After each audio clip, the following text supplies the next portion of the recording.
रोजच फुटका नशीब घेऊन आवरून बिवरून तयार झालो आणि या मावशीला बघितलं. ती म्हणलेलं तिला म्हणलं ये भाऊ इकडे, तर ती मला काळ तोंड बघून पळून गेली.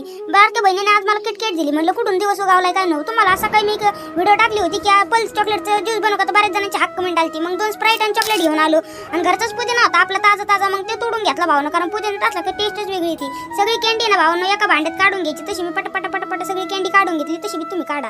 आणि मग काय शेतकऱ्यासारखं मी बी घरच्या लिंब तोडलं भावाने, कारण थोडं आहे ना आंबट बी व्हायला पाहिजे. मग ग्राइंडर मध्ये सगळं बारीक करून घेतलं आणि वरून थोडं लिंबू पिळलं. लई बी नाही पाळायचं, नाही तर लई आंबट होईल भावांनो.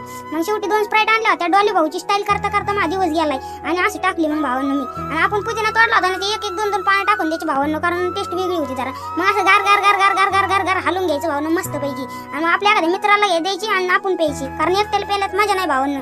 खिडकीच्या बाहेर आलो म्हणलं 1 नंबर भावांनो, नादच खोळा आणि जळगाव धोळा झालाय डायरेक्ट. आणि तुम्ही बी एकदा ट्राय करा आणि व्हिडिओ आवडला असेल तर लाईक अँड फॉलो